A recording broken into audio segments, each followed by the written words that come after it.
Hey guys, Coach Moreau here with a little analysis of our first camper-driven content, swings from Phil that he posted on Schoology. So first of all, Phil, thanks for sharing this with us.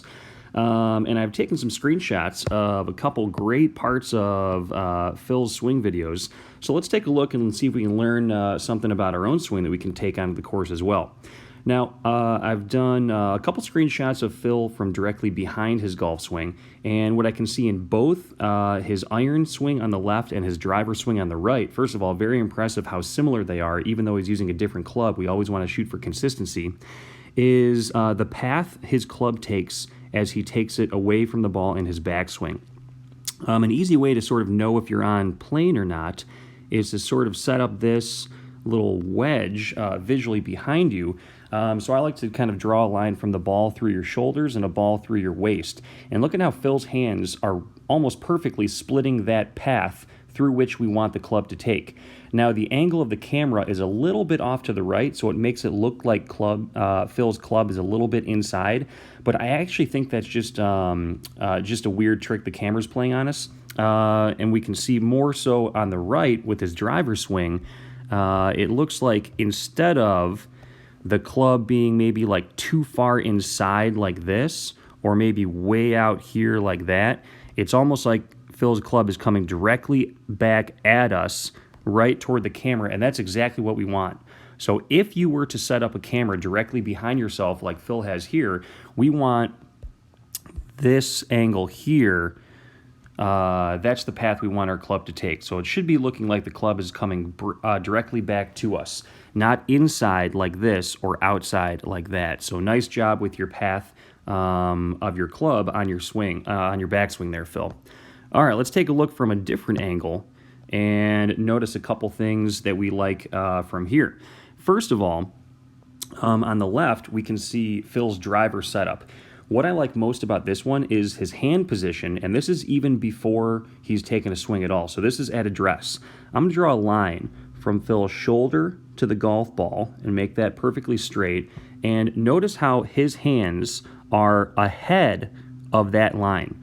Okay, so we always want our hands to be ahead of the ball, even at address. Okay, we don't want some angle like this where our hands are sitting behind that line and we've got this angle going on. That's no good.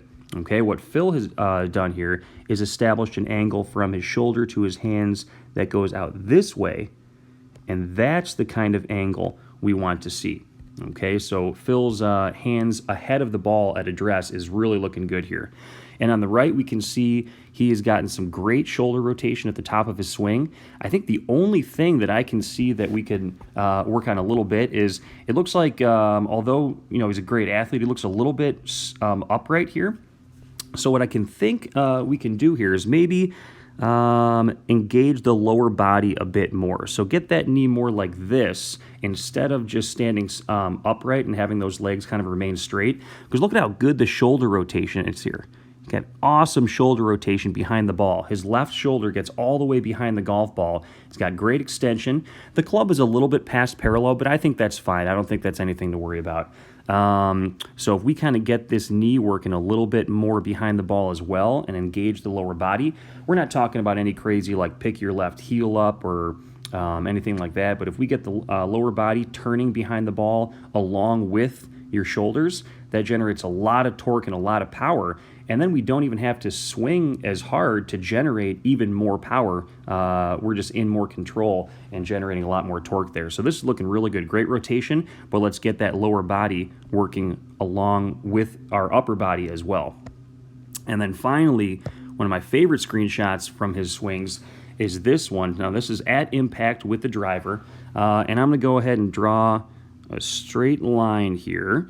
So when we are looking at Phil from this angle, we see that he is we say swinging up against a firm left side. So that straight line is really good to see because too often we see golfers let their hips slide way ahead of the ball, and their body would have a big old curve like this ahead of the golf ball, and their hips would be way out here. But that's not really what we want. You can see that Phil has barely any curvature to his body there, so he is really more mimicking that straight pink line instead of this really curvy blue line out here. So very nice job keeping your hips sort of in the plane. Another way of imagining it would be to, well, green's probably not a great color, to imagine yourself like in a door frame. And you can see that Phil would have started and finished his swing in that frame nicely. So once you sort of get out to, the hips flying out toward this curved blue line, that gets us some inconsistency and some problems, but Phil's done a great job of sort of, staying within this red frame, or you can say not sliding past that pink line. So those are some great things to keep in mind. Phil, thanks for posting this content. Everybody else, keep it coming, and we'll have a great summer of going through some swings, analyzing, and learning together. See you guys later.